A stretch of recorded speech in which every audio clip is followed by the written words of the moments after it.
savez combien de personnes, dans ce public en ce moment même, disent qu'ils sont passionnés par trop de choses et que c'est pour ça qu'ils ne font rien? Eh bien, c'est une putain d'excuse pour ne rien faire. Tu n'es pas trop talentueux dans trop de choses, tu es juste un putain de paresseux. J'adore quand les gens disent « Hey Gary, écoutez, vous parlez de travailler dur, mais moi je travaille intelligemment. » Et ça marche. Et je suis comme « Cool frérot, mais moi je travaille dur et intelligemment. Alors va te faire foutre. » Qu'est-ce que vous attendez pour changer?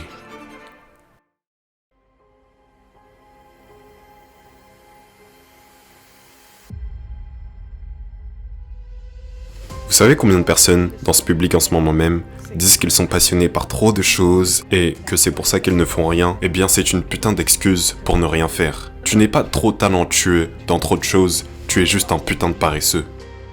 Je suis vraiment intrigué par beaucoup de choses qui se passent, mais la chose que je sais, plus que tout, c'est que nous vivons la plus grande période de l'histoire qui n'ait jamais existé. Et je sais qu'il y a plein de choses sur lesquelles on pourrait très bien se plaindre, et qu'il y a beaucoup de tensions dans l'air, et je pense que c'est approprié. Mais je pense que nous ne mettons pas les choses dans leur contexte. T'es peut-être pas héros de certaines choses, et de la technologie, ou de la politique, ou des affaires, ou de quoi que ce soit d'autre, mais c'est bien mieux que la peste noire. Et donc pour moi, je sais que ça craint parfois, mais genre, tu te souviens d'Hitler ?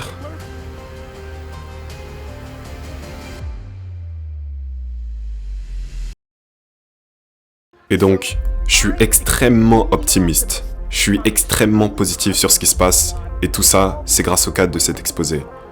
Cette chose est ridiculement puissante. Cette chose est la télécommande de notre société. Cette chose a éliminé toutes les excuses de votre putain de bouche.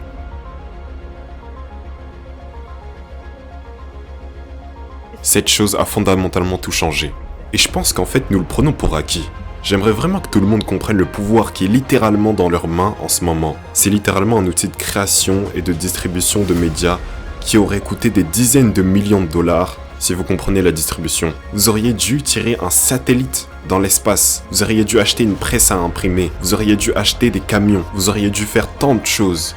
Le fait que chaque personne ici peut littéralement tourner ça sur elle-même, créer du contenu autour de quelque chose qui l'intéresse, et ensuite avoir des plateformes comme YouTube, Facebook, Instagram, Twitter, LinkedIn pour le distribuer, je vous le rappelle, gratuitement. C'est vraiment dingue que j'aimerais juste que les gens ne le prennent pas pour acquis. Et donc mes amis, je viens ici ce soir pour essayer de réussir un coup.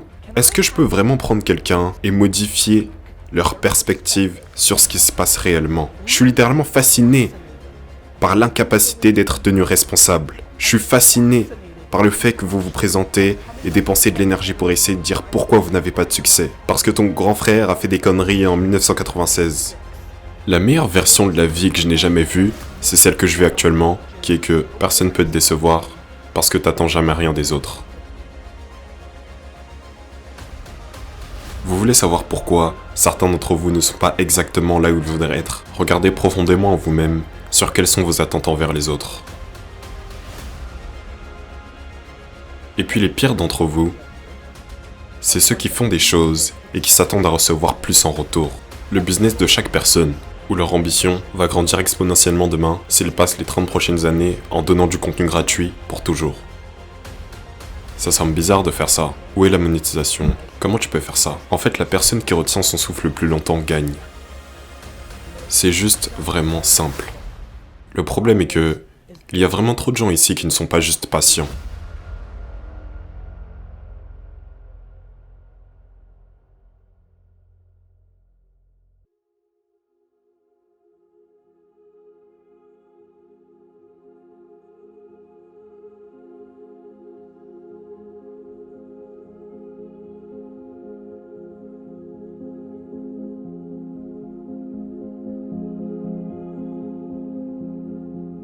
J'ai passé les 13 premières années de ma carrière à construire l'entreprise d'alcool de mon père pour lui. J'avais 34 ans, je n'avais pas d'argent à mon nom, je possédais 0% de l'entreprise et j'ai commencé VaynerMedia avec un de mes potes en demandant à quelqu'un de nous payer 80 000 $ avant de lancer la campagne car je n'avais pas d'argent.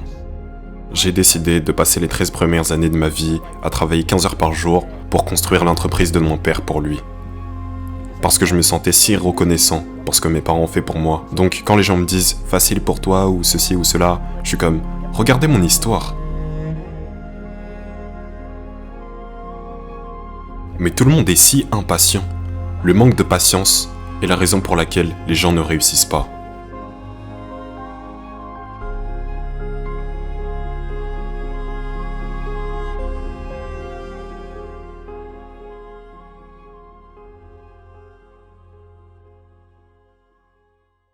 Si vous n'êtes pas satisfait, si vous n'êtes pas là où vous voulez être, vous devez comprendre que vous avez eu le temps de jouer et que la façon dont vous avez joué ne marche pas.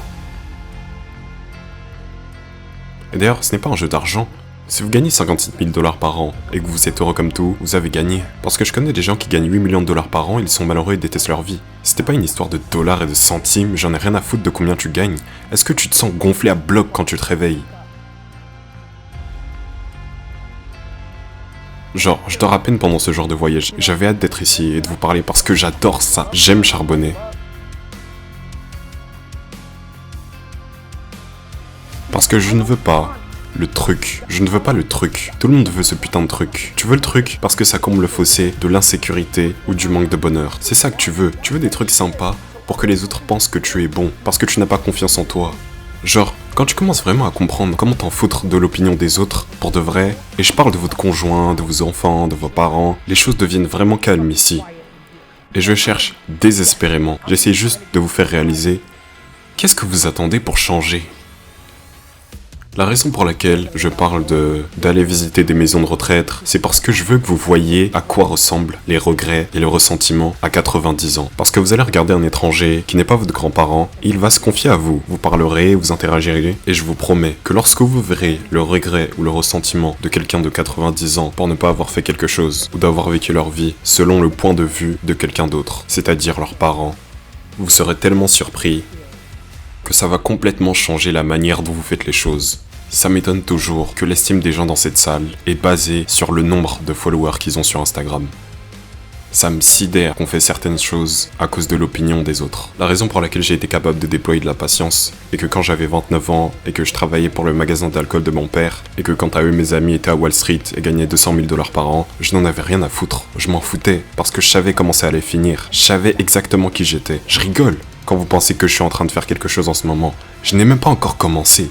J'aime bien certains d'entre vous qui disent avoir une grande idée que vous ne pouvez pas partager avec les autres. Mais c'est quoi ton problème au juste ?